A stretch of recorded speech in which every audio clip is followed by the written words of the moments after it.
ജോലി ചെയ്യുന്ന സർക്കാർ ഉദ്യോഗസ്ഥരെ നേരാവണ്ണം ജോലി ചെയ്യാൻ സർക്കാർ സമ്മതിച്ചില്ലെങ്കിൽ സ്വാഭാവികമായി ഉദ്യോഗസ്ഥർ തന്നെ നല്ല രീതിയിൽ എട്ടിന്റെ പണി സർക്കാരിന് കൊടുക്കും. അത് തന്നെയാണ് ഇവിടെ സംഭവിച്ചിട്ടുള്ളത്. മഴകെടുതിയിൽ രക്ഷാപ്രവർത്തനത്തിനെത്തിയ വാഹനത്തിന് പിഴയിട്ട ഉദ്യോഗസ്ഥരെ സസ്പെൻഡ് ചെയ്തതിൽ പ്രതിഷേധിച്ച് മോട്ടോർ വാഹന ഉദ്യോഗസ്ഥരുടെ അനിശ്ചിതകാല സമരം ഇന്നു മുതൽ ആരംഭിക്കുകയാണ്. സർക്കാർ നിയമവിരുദ്ധ നടപടി സ്വീകരിക്കുന്നുവെന്ന് ആരോപിച്ചാണ് മോട്ടോർ വാഹന ഉദ്യോഗസ്ഥർ ഇന്ന് പിഴ ഈടാക്കാതെ വാഹന പരിശോധന നടത്തി പ്രതിഷേധിക്കാനാണ് തീരുമാനിച്ചിട്ടുള്ളത്. നമുക്കറിയാം, നമ്മുടെ ഈ സർക്കാർ സംവിധാനത്തിൽ ഏറ്റവും കൂടുതൽ വട്ടുപിടിച്ച് ജോലി ചെയ്യുന്ന രണ്ട് ഭാഗങ്ങളാണ്. ഒന്ന് പോലീസും ഒന്ന് ഫയർഫോഴ്സും, അതോടൊപ്പം തന്നെ ഒന്ന് ഈ മോട്ടോർ വാഹന വകുപ്പ് ഉദ്യോഗസ്ഥരും.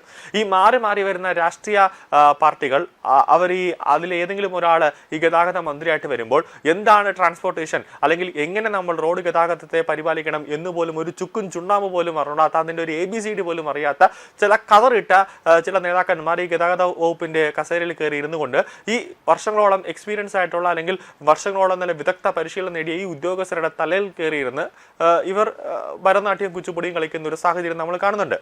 അവസാനം മന്ത്രിയാണ് കൂടുതൽ എന്തെങ്കിലും പറഞ്ഞാൽ സസ്പെൻഷൻ കിട്ടും, അല്ലെങ്കിൽ ഏതെങ്കിലും ഒരു ഉൾക്കാട്ടിലേക്ക് ട്രാൻസ്ഫർ അടിച്ചിടും എന്നതുകൊണ്ട് തന്നെ പറയുന്നതെല്ലാം ഒരു ചെവി കൂടെ കിട്ടും, മറ്റേ ചെവി കൂടെ കളയും, അല്ലെങ്കിൽ ഒന്ന് കടിച്ചു പിടിച്ചൊക്കെ നിൽക്കും. ഒരു 5 വർഷമല്ലേ എന്തെങ്കിലുമൊക്കെ അവന്മാർ പറഞ്ഞിട്ട് പോട്ടെ എന്ന രീതിയിലായിരിക്കും ഉദ്യോഗസ്ഥർ നിൽക്കുന്നുണ്ട്. പക്ഷേ ഉദ്യോഗസ്ഥർക്ക്, ഈ മോട്ടോർ വാഹന വകുപ്പിലെ ഉദ്യോഗസ്ഥർക്ക് ഒരു ആത്മാഭിമാനമുണ്ട്, അവർക്കൊരു മാന്യതയുണ്ട്. അവരുടെ ആത്മാഭിമാനം കളഞ്ഞുകുളിച്ച് ഒരു നേതാവിന്റെ മുന്നിൽ അടിയറ വയ്ക്കാനൊന്നും ഒരു ഉദ്യോഗസ്ഥനും തയ്യാറാകില്ല. അതുകൊണ്ട് തന്നെയാണ് സർക്കാർ തന്നെ പറഞ്ഞതാണ്, വാഹനങ്ങളിൽ എന്തെങ്കിലും തരത്തിലുള്ള നിയമലംഘനങ്ങൾ ഉണ്ടെങ്കിൽ അതിനെതിരെ നടപടിയെടുക്കുക. ആ നടപടിയെടുത്ത ഒരു ഉദ്യോഗസ്ഥനെ സസ്പെൻഡ് ചെയ്തപ്പോൾ കൂട്ടത്തോടെ തന്നെ കടന്നൽ കൂട്ടൽ ഇളങ്ങുന്നത് പോലെ എല്ലാ മോട്ടോർ വാഹന വകുപ്പിലെ ഉദ്യോഗസ്ഥരും തീരുമാനിച്ചിരിക്കുന്നു, ഇന്ന് എന്തായാലും നമ്മളും ഒരു സമരത്തിലേക്ക് ഇറങ്ങുന്നുവെന്ന്. തടയാൻ പറ്റുമെങ്കിൽ തടയേ എന്ന് സർക്കാരിനെ തന്നെ വെല്ലുവിളിക്കുകയാണ്. ഇത് ആദ്യമേ തന്നെ മോട്ടോർ വാഹന വകുപ്പിലെ ഉദ്യോഗസ്ഥർ മാത്രമല്ല, പോലീസിലെ ഉദ്യോഗസ്ഥർ മാത്രമല്ല, ചില സർക്കാർ സംവിധാനങ്ങളും സർക്കാർ ഉദ്യോഗസ്ഥരും അത് ചെയ്തിരുന്നെങ്കിൽ നമ്മുടെയൊക്കെ സർക്കാർ എന്നേ നന്നായി പോരെ. എന്താണ് സംഭവം? ആറന്മുളയിൽ രക്ഷാപ്രവർത്തനത്തിനെത്തിയ വാഹനത്തിലെ ബോണറ്റിലെ ലൈറ്റിന് 5000 രൂപ പിഴയിട്ട മോട്ടോർ വാഹന വകുപ്പ് ഉദ്യോഗസ്ഥർക്കെതിരെ കടുത്ത നടപടിയെടുത്ത സർക്കാരിന് പണി കൊടുക്കാൻ ഒരുങ്ങിയിരിക്കുകയാണ് MVD ഉദ്യോഗസ്ഥർ.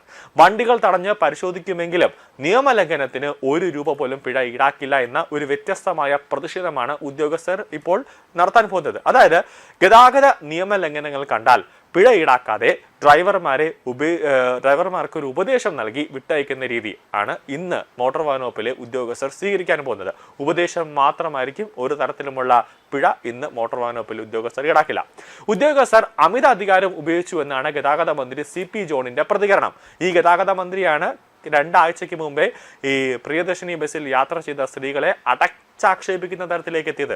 അവസാനം നാനാഭാഗങ്ങളിൽ നിന്നടക്കം സ്ത്രീകളുടെ ഒരു പ്രതിഷേധം ഇരമ്പിയതോടുകൂടിയാണ് മാപ്പ് എന്നൊക്കെ പറഞ്ഞുകൊണ്ട് എത്തിയത്. എന്നാൽ തങ്ങളുടെ ഭാഗത്ത് തെറ്റില്ല എന്നാണ് ഉദ്യോഗസ്ഥരുടെ വാദം. ഗതാഗത നിയമലംഘനമുള്ള എല്ലാ വാഹനങ്ങൾക്കും പിഴ ഈടാക്കാൻ ആവശ്യപ്പെട്ട് ഓഗസ്റ്റ് 4-ന് സർക്കാർ പുറപ്പെടുവിച്ച സർക്കുലർ, അതനുസരിച്ചാണ് ഗതാഗത വകുപ്പ്, അതായത് ആ സർക്കുലർ അനുസരിച്ചാണ് മോട്ടോർ വാഹന വകുപ്പ് നടപടി സ്വീകരിച്ചത്. അതിനാൽ തങ്ങളുടെ ഭാഗത്ത് ഒരു തരത്തിലുമുള്ള തെറ്റുമില്ലെന്നും എന്താണോ നമുക്ക് കയ്യിൽ കിട്ടിയ സർക്കുലർ അതനുസരിച്ച് മാത്രമാണ് നമ്മൾ പ്രവർത്തിച്ചത് എന്നാണ് മോട്ടോർ വാഹന വകുപ്പിലെ ഉദ്യോഗസ്ഥർ പറഞ്ഞത്. സ്വാഭാവികമാണ്, ആ സർക്കുലറിനകത്ത് വാഹനത്തിൽ എന്തെങ്കിലും തരത്തിലുള്ള അഡീഷണൽ ഫിറ്റിംഗ്സ് ഉണ്ടെങ്കിൽ ഉടനെ തന്നെ നടപടി എടുക്കുക എന്നാണ് ആ സർക്കുലർ ഉള്ളത്. അപ്പോൾ ആ സർക്കുലർ അനുസരിച്ചില്ലെങ്കിൽ അതിന്റെ പേരിൽ സസ്പെൻഷൻ ഉൾപ്പെടെയുള്ള നടപടികളിലേക്കും പോകും. അതുകൊണ്ടാണ് എന്താണോ സർക്കുലർ അത് ഉദ്യോഗസ്ഥർ തന്നെ അനുസരിച്ചു.